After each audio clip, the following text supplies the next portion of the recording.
Assalamualaikum warahmatullahi wabarakatuh. Perkenalkan, nama saya Syamsada Maira Yulanita. Kami dari kelompok 2 ingin mempresentasikan hasil dari kelompok kami, yaitu hukum perbankan. Perkenalkan, kelompok saya Siti Nur Aziza NPM 1981088. Nama saya Novi Saraswati NPM 19810060. Saya Putri Angelina NPM 198100087. Nama saya Safi Soniawati NPM 198100085. hukum perbankan. Perbankan adalah segala sesuatu yang menyangkut tentang bank, yang menyangkut tentang kelembagaan, kegiatan usaha, serta cara dan proses dalam melaksanakan kegiatan usahanya. Fungsi utama perbankan adalah sebagai penghimpun dan penyalur dana dari masyarakat. Masyarakat sangat membutuhkan bank sehingga bank dapat berkembang pada saat ini. Tujuan perbankan untuk menjunjung pelaksanaan pembangunan nasional dalam rangka meningkatkan pemerataan, pertumbuhan ekonomi, dan stabilitas nasional ke arah peningkatan kesejahteraan rakyat yang sangat.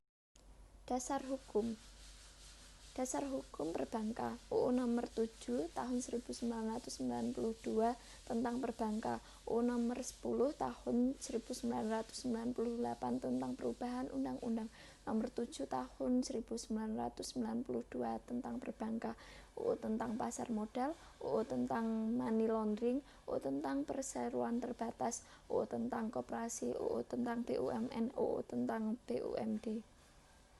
Bentuk hukum lembaga perbankan. Bank umum 1. Perseorangan terbatas, koperasi, perusahaan daerah, dan persero. BPR 1. Perseorangan terbatas, koperasi, dan perusahaan daerah. Jenis perbank. Yang pertama, bank umum. Bank umum dapat mengkhususkan untuk melaksanakan kegiatan tertentu.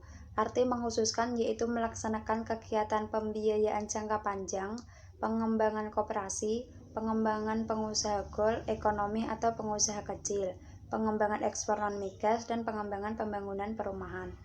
Tugas bank umum 1. Menghimpun dana dari masyarakat atau disebut juga funding dan menyalurkan dana lending. Jenis kegiatan bank umum adalah 1. Melakukan penempatan dana dari nasabah ke nasabah lainnya dalam bentuk surat berharga yang tidak tercatat di bursa efek. Kedua, menyediakan tempat untuk menyimpan barang dan surat berharga. Ketiga, memindahkan uang baik untuk kepentingan nasabah maupun untuk kepentingan bank itu sendiri. Keempat, memberikan kredit dan menerbitkan surat pengakuan utang. Kelima, menghimpun dana dari masyarakat dalam bentuk giro atau deposito dan tabungan. Kedua, Bank Perkreditan Rakyat atau BPR. Bank yang melaksanakan kegiatan secara konvensional atau berdasarkan prinsip syariah yang dalam kegiatannya tidak memberikan jasa dalam lalu lintas pembayaran. Kegiatan Bank Perkreditan Rakyat 1. Menghimpun dana dari masyarakat dalam bentuk simpanan berupa deposito berjangka, tabungan, dan atau bentuk lainnya yang dipersamakan dengan itu. Kedua, memberikan kredit. Ketiga, menyediakan pembiayaan dan penempatan dana berdasarkan prinsip syariah sesuai dengan ketentuan yang ditetapkan oleh Bank Indonesia. Yang keempat, menempatkan dananya dalam bentuk sertifikat Bank Indonesia, deposito berjangka, sertifikat deposito, dan atau tabungan pada bank lainnya. Prinsip-prinsip pengelolaan bank. Yang pertama, prinsip kepercayaan. Prinsip yang paling utama dalam menjalankan kegiatan perbank adalah prinsip kepercayaan. Prinsip kepercayaan ini yang menjadi dasar hubungan antara bank dengan nasabah, yaitu menyatakan bahwa kegiatan perbank dilandasi oleh kepercayaan antara nasabah dengan bank. Hanya berdasarkan kepercayaan, nasabah bersedia menyimpan uang mereka untuk dikelola oleh pihak bank secara aman dan jujur, sehingga sewaktu-waktu nasabah meminta kembali uang mereka yang disimpan bank tersebut mampu menyediakannya. Kedua, prinsip prudential of banking atau prinsip kehati-hatian. Prinsip kehati-hatian merupakan prinsip yang menjadi acuan bank untuk menjalankan usaha perbankan, yaitu dengan mengedepankan sikap hati-hati guna melindungi dana nasabah yang telah dipercayakan di bank. Tujuannya adalah Menjaga bank tetap sehat, yaitu menjaga agar tingkat kepercayaan nasabah dan masyarakat tidak tetap bersedia dan mau menyimpan dana mereka di bank. Ketiga, prinsip mengetahui nasabah. Prinsip mengetahui nasabah yang mana bank memiliki keleluasaan atau hak untuk mengetahui lebih jauh, serta mengenal identitas nasabah, memantau setiap transaksi keuangan nasabah, serta melaporkan bila ada transaksi yang mencurigakan. Dalam mengetahui prinsip nasabah ini, baik nasabah peminjam atau penyimpan akan sama-sama dilihat dan dipantau oleh pihak bank. Tujuannya untuk menghindari adanya kemungkinan bank atau lembaga keuangan dijadikan sarana tindak kejahatan dan kegiatan ilegal oleh nasabah, serta menjaga reputasi dan nama baik lembaga keuangan.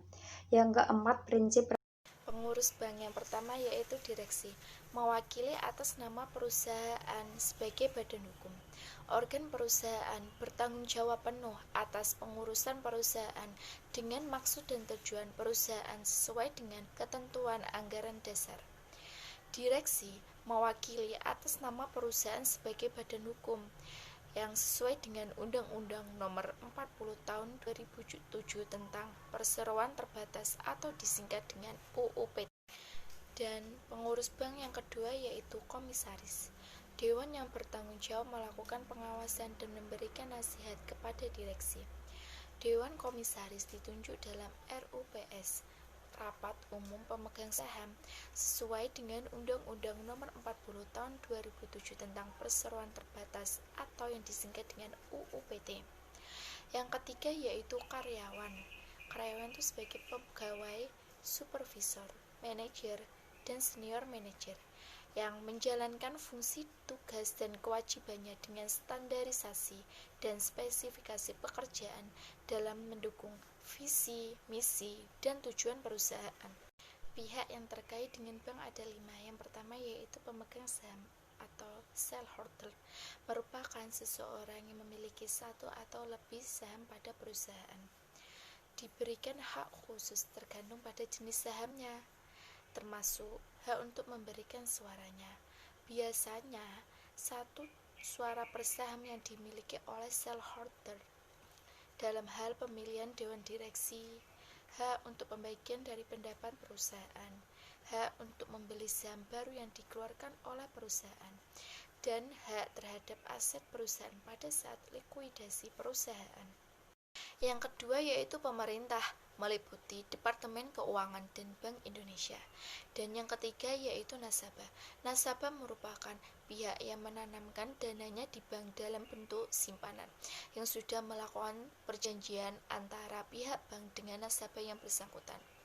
Dan yang keempat yaitu debitur. Debitur merupakan pihak yang memperoleh fasilitas kredit atau pembiayaan berdasarkan dengan perjanjian bank dengan nasabah yang bersangkutan. Dan yang terakhir yaitu lainnya, merupakan perusahaan rekanan seperti asuransi, notaris, akuntan publik, appraisal, badan lelang, dan lain-lain. Saya akan menjelaskan hubungan hukum antara bank dengan nasabah. Dasar hubungan kontraktual atau perjanjian di buku 3 Quo Perdata merupakan perjanjian campuran antara pemberi kuasa Last Giving 1792 Quo Perdata dan perjanjian penitipan barang pasal 1694 Perdata dan perjanjian pinjam meminjam pasal 1754 Perdata. Asas kepercayaan menurut Simon Jr.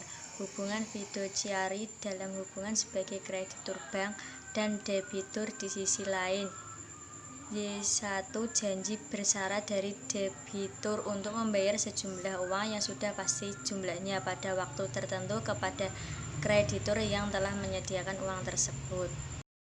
Selanjutnya saya akan menjelaskan tentang merger, akuisisi, konsolidasi Undang-Undang Nomor 40 Tahun 2007 tentang Perseroan Terbatas.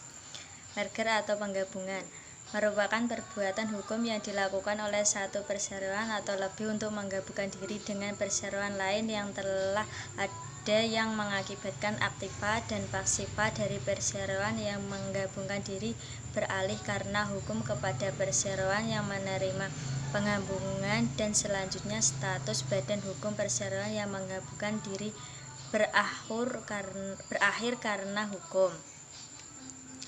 Yang kedua, akuisisi bank atau pengambilan ahlian merupakan perbuatan hukum yang dilakukan oleh badan hukum atau orang perseroan untuk mengambil alih saham perseroan yang mengakibatkan beralihnya pengendalian atas perseroan tersebut. Yang ketiga, konsolidasi atau peleburan usaha, perbuatan hukum yang dilakukan oleh dua perseroan atau lebih untuk meleburkan diri dengan cara mendirikan suatu perseroan baru yang karena hukum memperoleh aktiva dan pasifa dari perseroan yang meleburkan diri, dan status badan hukum perseroan yang meleburkan diri berakhir karena hukum.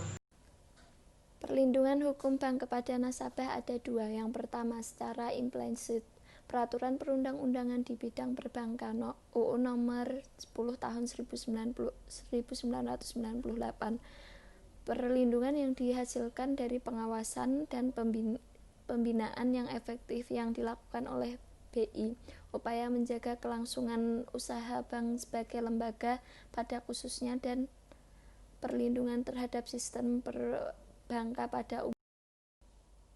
Yang kedua, secara eksplisit, perlindungan diperoleh melalui pembentukan lembaga yang menjamin simpanan masyarakat UU nomor 24 tahun 2004 tentang lembaga penjaminan simpanan. Sekian presentasi dari kelompok kami. Apabila ada salah kata, kami mohon maaf. Wassalamualaikum warahmatullahi wabarakatuh.